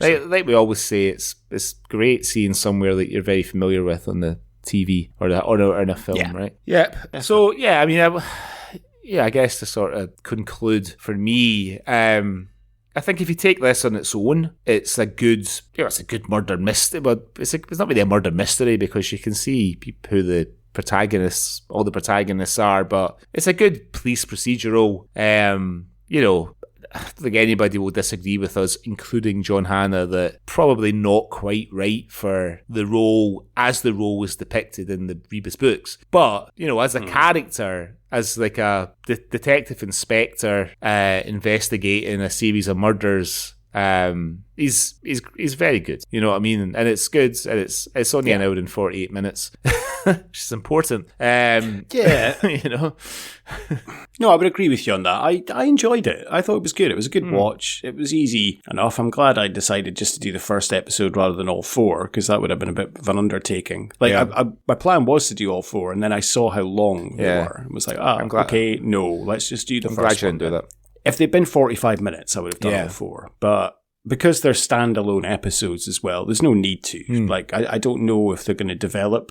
I might watch the rest of the series, actually, just to see, after I've watched the latest incarnation. So I enjoyed it. Nothing against John Hannah. I thought he was pretty good. Ewan Stewart's good. Jim Norton's the cast are good. Nice to see. Jim Norton's great. Nice to see Fish from Marillion. It's always nice to see Fish. Making his playing his role making his second appearance in the Swally. I know, it was episode 4 was his first appearance. So yeah, and with Stephen McCall as well, of course. Yeah. So it's No, I enjoyed it. I did enjoy it. I would recommend giving it a watch. But you're right, Jim Norton's fantastic as well. It just kind of feels like when you watch it, there are moments where it just feels like maybe not everybody is having a great time. You know what I mean? Not everybody's everyone's quite engaged. But yeah, I mean, I think Stott feels more like the Rebus of my mind when I was reading the books, for sure. But I'm interested to see this because I think the actor that's playing the character now is quite young, isn't he? It's he is. Well, it's Richard Rankin, who I'm going to be interested to see because he's in Burniston. Yeah, yes, yeah. And obviously that's a long time ago, but I'm always going to be looking at him and thinking, it's a guy from Burniston, which might take me out a little bit. But I'm sure it'll be good. But yeah, I think I'm going to watch it this week and see. So I'll let you know what I think when I've watched it. Okay, so the time has come then, I think, to put Rebus Black and Blue. I don't think we mentioned that it was called Black and Blue, did we? Maybe we did. Yeah, I mentioned it in the intro, So we're going to put it through our coveted Swally Awards. First one, as always, the Bobby the Barman Award for your favourite pub. And you got a few to choose from, which we've not really had a few to choose from for a while, have we? Yeah, we do. We've got his local, we've got Burke's, and we've got the hotel bar where he meets Eve as well. But of course, it's going to be his local. Of course it is. Of course. Yeah. Of course it is. Burke's looks fucking shite. It does, yeah. I know. I've never I mean, I've been in nightclubs in my life. I've seen the odd exchange of drugs and money. If I'm being brutally honest, I've seen that because I've been a participant in the exchange when I was a lot younger. Yeah, so a little bit. It was certainly, in my experience, it's a lot more discreet than what happens in Burke's. Yes. Exactly. Next award then, the James Cosmo Award for being in everything Scottish. Who did you pick for this one? It's a choice between 2, really. It's Ewan Stewart and Stephen McCall, but I've gone with Stephen McCall. Well, I went with Ewan Stewart because he does feel a bit more, maybe a wee bit more prolific. I think Stephen McCall's in more things that we really like, but I think Ewan Stewart's perhaps. And it's funny for Ewan Stewart because remember we did Advocates maybe like 2 years ago or 18 months ago, and he's the lead in that, and that was good. The Advocates was really good. He has got a lot of fantastic performances under his belt, not least in looking after Jojo, but he's another actor that even like domestically it's never really, he's never really become a leading man really apart from in Advocates. And even in Advocates, Advocates is quite an ensemble, isn't it? Yeah, I would say so. He is the lead in that, but yeah, there's a second series of that. We want to do that at some point. Yeah. We'll add that to after the second series, A Field of Blood. Oh yeah, I need to get that. We also have to do this. Keep forgetting about that. Okay, next award then, the Jake McQuillan Yartizoot Award. I mean, it's the most obvious part of the show, and I laughed, but I also cringed at the same time when the voiceover goes, and then it hit me, and then he gets a baseball bat to the back of the head. Yeah, I didn't pick that. That was contrived, and it was a bit sort of Naked Gunish, that bit, wasn't it? Yeah, but from the Files of Police Squad. But I went with Alan throwing himself out the window. But that's a bit of a self-inflicted your teaser, isn't it? About chucking yourself out. Self-inflicted. It's a microwave dinner for one teaser. Yeah, exactly. But it's a really strange thing to do because he's been taped to a chair. He's had a plastic bag put over his head. The guys are getting like drills and other things out. Would you rather throw yourself out of an Edinburgh window than someone like putting a drill at your kneecap or something like that? Yeah, but you've got to think they're going to kill you anyway. Like, and although we find out later that apparently that's not their intention, they were just there to scare him. Yeah. But I think out the window. You've got a chance of surviving that if you don't hit the railings. Like, have you? There's a possibility. It's probably not, actually, no, to be fair, yeah. I mean, because you got a chair, you're heavier than the chair, and you're going out head first. So you're going to land, the chair's going to stop you from twisting and turning in the air. So you're going to land like face, head, knees first into the cobbles. I just thought to myself, maybe give it a minute and see what's going to happen. Maybe it's a quicker death, I guess. I mean, I guess that's the thought.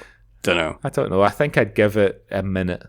Let's just see. This gives us a wind up, Right, next then, the Ewan McGregor Award for gratuitous nudity. I thought we'd escaped it until we saw the disciple with his cock and balls out at the end. Yeah, and also Angie's boobs in the mortuary. Oh yeah, of course. I didn't count that because of course it's a dead body, so I didn't count that. I forgot about that. I didn't even really notice that, to be honest. Nothing sexy about a dead body with a boobs out. No, didn't arouse me. Oh yeah, I didn't realise that. That totally passed me by. Yeah, that's strange. But yeah, I went with the disciple. Yeah, a lot of pubes. The disciple.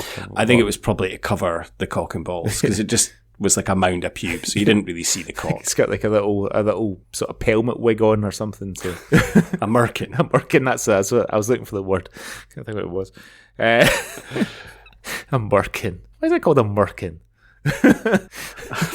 No idea. Is it like Latin for helmet wig?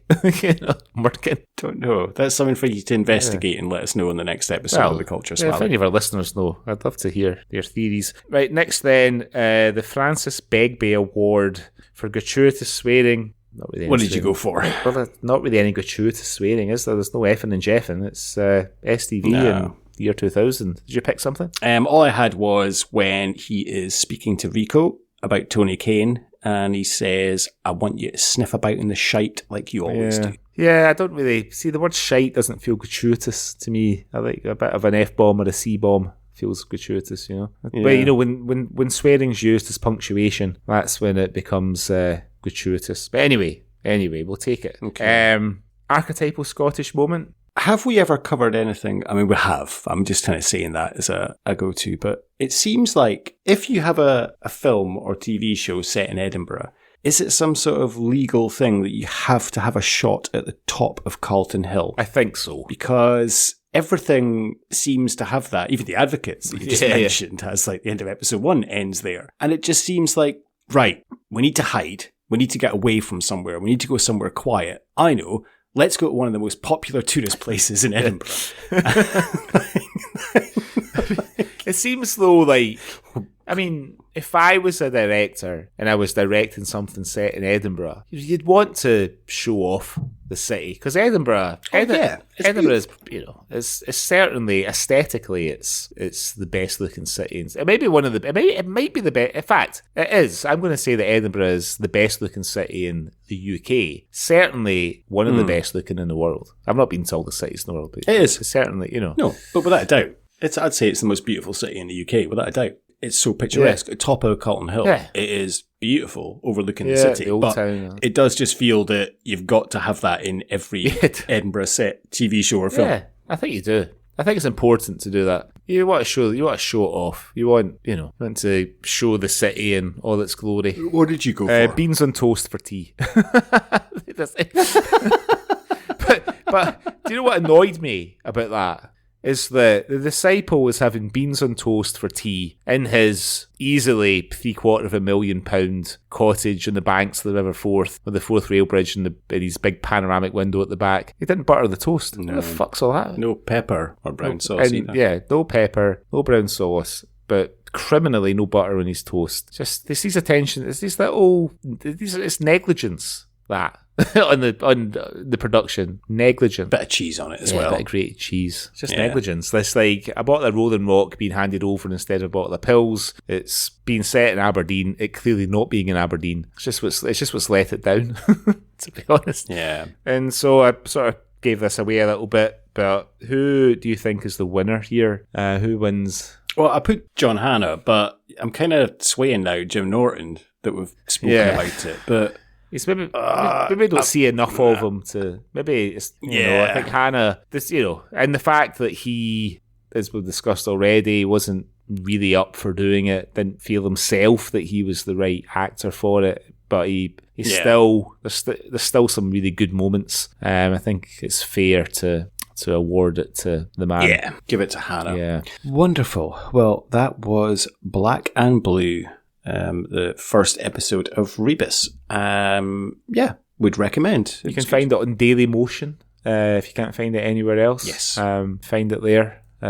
Not a great resolution on it, but it's good enough. No. So, that was my choice, Greg. So, we swing round to you for the next episode of The Culture Swally. So, why don't you tell us what we're going to be looking at on the next episode? Well, I agonised a little bit over choosing this because of your sort of strange aversion to watching anything set any earlier than the 1970s, 60s. But as we get further away from the 60s, I feel like it's going to move to the 70s, and then eventually, if we're still doing this in 20 years, it'll be the 80s. Well, anyway. No, it's always been the 60s.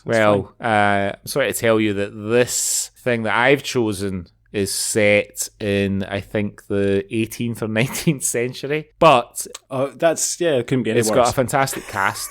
It has Jack Loudon, who, I was thinking about it, I think we've only had him in the pod once, and it was early on in Caliber. It has Peter Mullen, who is a Swally favourite, and it tells the story of real-life pioneering Scottish golfing champions old Tom Morris and his son, the lazily named young Tom Morris, and their complex relationship and their lives and careers as professional golfers. And it's called Tommy's Honour, from 2016, directed by none other than Big Tam's wee Tam, Jason Connery.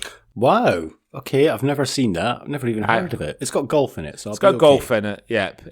Sam Neill turns up in it as well. I quite like Sam Neill. I've not looked at the rest of the cast. The only cast that are mentioned on the Wikipedia page is Mullen, Loudon, Ophelia Lovibond, who I'm not really sure who she is, and Sam Neill. He plays the captain of the Royal and Ancient Golf Club of St Andrews. So I know you like golf, which is what kind of swayed me to choose it. So hopefully, I've not seen it either, so I'm quite looking forward to watching it.